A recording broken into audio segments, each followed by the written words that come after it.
Ele é, talvez, a figura mais reconhecida do planeta. Mas o Papai Noel que a gente conhece, aquele bom velhinho de roupa vermelha, ele é uma invenção do marketing ou tem algo mais profundo por trás? Hoje, a gente vai separar o mito da realidade. Vamos descobrir como um bispo turco lá do século IV acabou se tornando o símbolo global do Natal. Vamos nessa? Bom, vamos começar com a pergunta de US$ 1 milhão, né? Aquela que todo mundo já ouviu.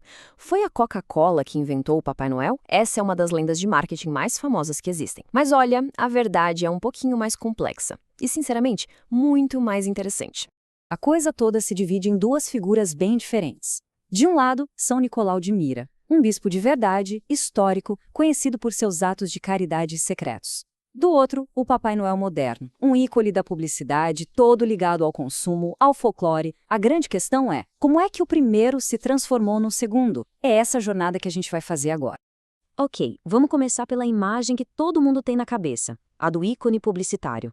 Como essa versão específica dele virou o padrão no mundo inteiro? Então, para deixar bem claro logo de cara, não. A Coca-Cola não inventou o Papai Noel. Já existiam várias representações dele de vermelho muito antes de 1931. O que a Coca-Cola fez foi algo talvez até mais poderoso. Ela pegou uma imagem que já estava circulando e a transformou no padrão definitivo. Vamos entender como isso aconteceu.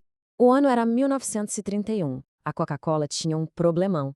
As vendas caíam muito no inverno. Ninguém queria beber refrigerante no frio. A solução? Genial.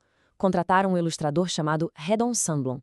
Ele não criou o Papai Noel do zero. Ele, na verdade, aperfeiçoou o personagem. Deixou ele mais humano, mais simpático, com aquelas bochechas rosadas, um brilho no olhar.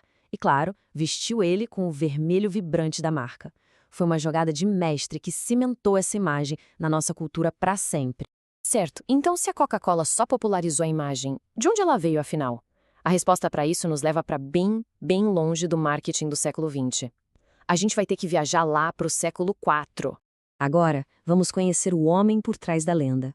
Um bispo de carne e osso, cuja vida de caridade foi o ponto de partida para tudo isso. Esse é o cara original, São Nicolau de Mira. Esquece o Polo Norte, ele viveu onde hoje é a Turquia. Esquece os duendes, ele era um bispo cristão. E a fama dele não veio de uma lista de crianças boazinhas ou levadas, mas sim de uma generosidade tão radical que virou lenda. A história mais famosa sobre ele é a de um pai muito pobre que não tinha dinheiro para o dote de suas 3 filhas. Isso, naquela época, as condenava a um destino terrível. Então, em segredo, no meio da noite, Nicolau jogou sacos de ouro pela janela da casa delas, ou pela chaminé, dependendo da versão. Entende? Não era sobre dar brinquedos, era sobre salvar vidas. Esse ato de caridade anônima é a semente, a verdadeira origem da tradição de dar presentes. Mas não se engane. Essa imagem do bom velhinho que dá presentes é só metade da história. São Nicolau era também um defensor fervoroso e, digamos, bem intenso das suas crenças. A história é quase inacreditável. Lá no Concílio de Nicéia, a primeira grande reunião da igreja, Nicolau ficou tão indignado com as ideias de um teólogo chamado Ário, que negava que Cristo era Deus, que a lenda diz que ele atravessou o salão e deu um tapa na cara dele. Agora, tenta imaginar o Papai Noel fazendo isso. Isso revela um homem de uma paixão e de uma convicção que está a quilômetros de distância do ho-ho.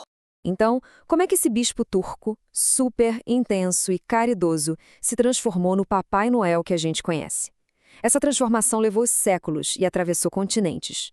Essa linha do tempo aqui mostra a jornada incrível. Tudo começa com o bispo lá no século IV. Séculos depois, na Holanda, ele vira o Sinterklaas, que dá presentes.